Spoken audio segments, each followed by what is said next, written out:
Kiambu County has passed a motion compelling all public and private institutions in the county to reserve 70% of jobs for locals. Is this unconstitutional?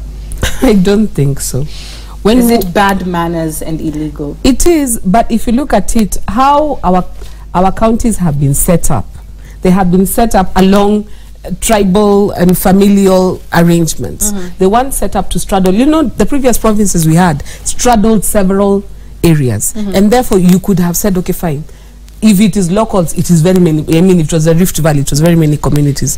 But now it's Kiambu, we are paying taxes to this county government, we are expecting services from them. If there are any jobs, we are expecting to be the first ones there.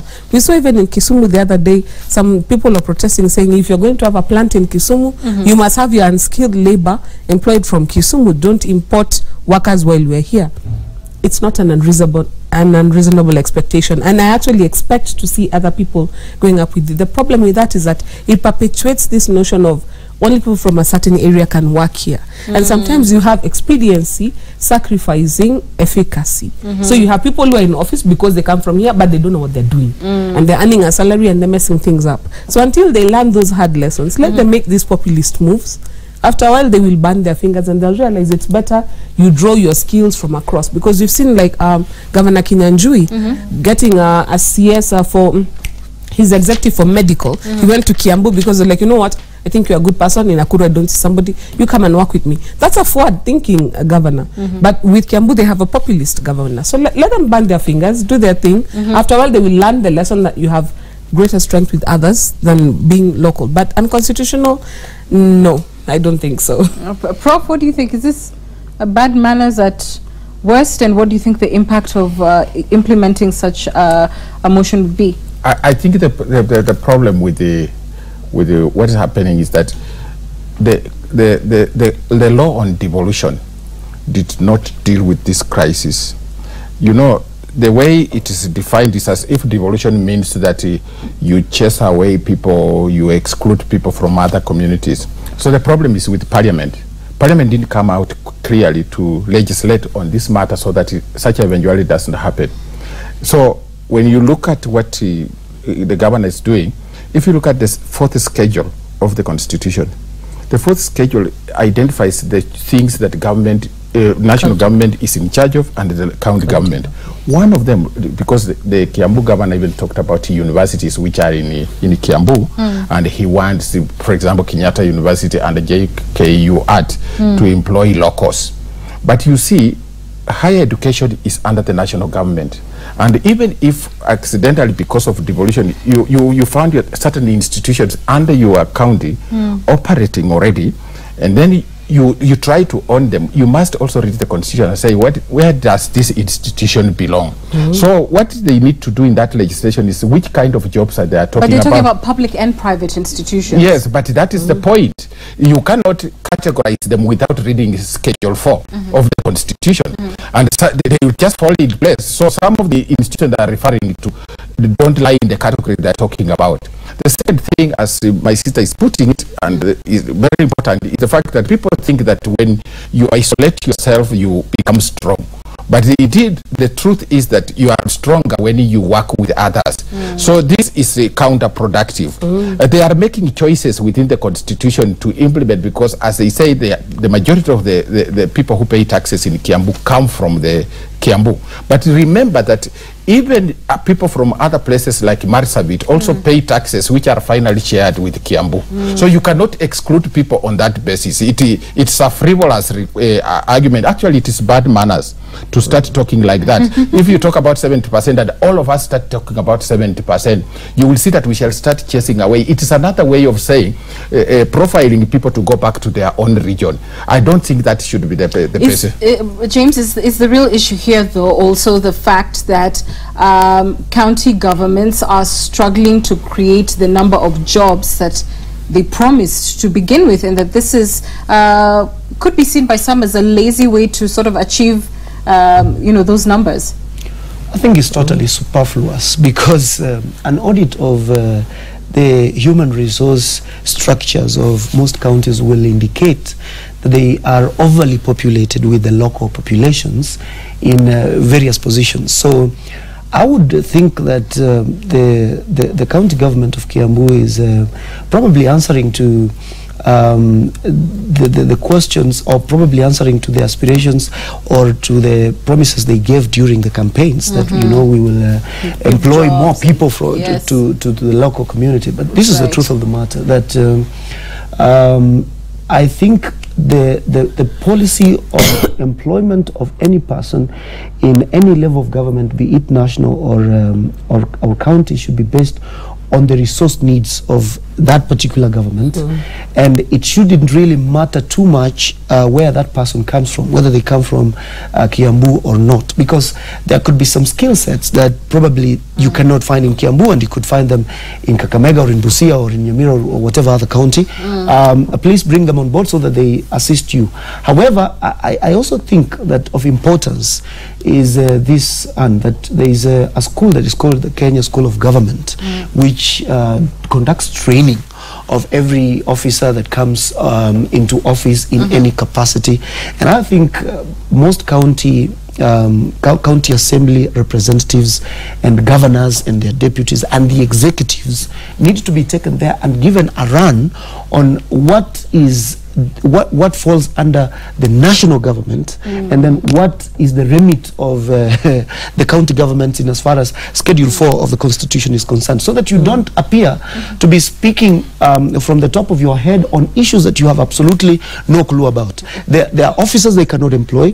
I saw the other day they want to employ vice chancellors of universities in Kiambu and so on and so forth, so that when they understand very nicely that this is the remit within which, the four corners within which we can work, then go down and understand that they need to put up in place a proper human resource policy on how the county service board of Kiambu is going to employ.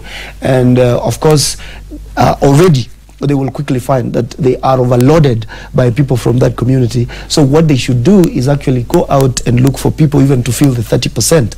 So I think that's superfluous. We don't need to pass that kind of legislation in any county. In fact, I should have expected the reverse, that county should be saying that, you know, we shouldn't be employing more than this number of locals within the county, so as to give it the diversity, to give their human resource base the diversity that it requires to run the county. We just have about under 4 minutes, so very quickly, I think there was a report in the section of the press today, since we're on counties, that alleged that Nairobi County is pretty much being run from the house on the what should have been a hill from State House. And I think my question is that a shocker? I have made the argument before that Nairobi as a county needs to be rethought. It should not be run like a normal county, because it is actually the seat of power, it is the capital of the nation. We need to rethink how Nairobi is run. We cannot have the status quo in Nairobi as it is, because you see what is happening right now. And the argument that we are hearing being fronted, all these allegations, even if they are true, there will be justification for why that is so. And so we need to come to a place where we understand the dynamics of Nairobi are a little bit different. But if I can just comment on what James was saying, I foresee some private entities in Kiambu challenging that law. And if they come to the High Court, I foresee them being, the Kiambu County government being told, we understand your good intentions, but you cannot force people to take quotas in this instance. So they would be able to challenge it. Now, and coming back to Nairobi, the same thing. Even if we want to argue it, Jubilee sponsored the candidate is now the governor, and if he decides to merge his national and county politics together, there's very little the rest of us can do. Prof, are you shocked? I don't give a damn. You know what? I don't give a damn. This is a tertiary argument. It is, in fact, it is in the pecking order. It is number 100. That question about whether it's being run at just say run from State House. I don't really care. What I care. You don't. The governor. I don't give a damn. I don't give a damn. And let me explain it just 1 second. As a citizen of this town, this city, Nairobi, what I care about is their piped. Are there good roads?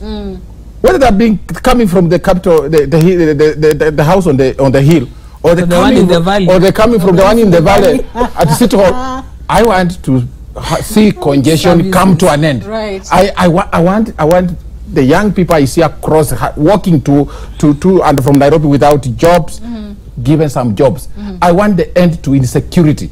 So the ends will justify the means. If indeed it's being run from the house on the hill and they achieve these things, I don't give a damn. Wait. So we have 1 minute. I'll allow you to, Prof. I know you're from Bungoma.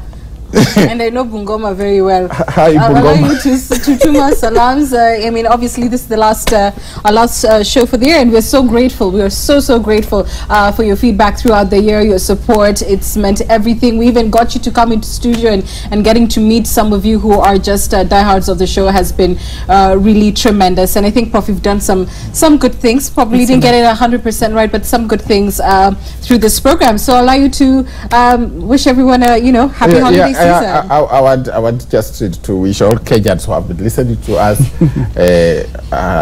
Merry Christmas, Happy New Year. Thank you for bearing with us even when we were talking nonsense. Sometimes we irritated you, it was not deliberate. But also thank my friends. Sometimes it was deliberate. Sometimes probably deliberate. I'll also thank, now that you have finished mentioning the county where I come from, I want to thank everybody in Bungoma, my wife, my children, and even my mother, everybody that took time to watch us. I don't belong to Bungoma alone. I belong to the whole country, and that is where my... And I tell them to work with everybody else in the country, because Bungoma alone cannot make it, and they must accept everybody. And I also send this message to everybody else in other counties. Please, let's accept each other, live together as brothers and sisters. Let us disagree, but let us not kill each other. Let us not die for any politician. Let us usher in the new year with happiness, enjoy ourselves, cheer each other's, associate with each other's problems, and build our country. That is really what we need in this country. We don't want war. We don't want endless conflicts. We want a happy Kenya, and I think we are on the right path.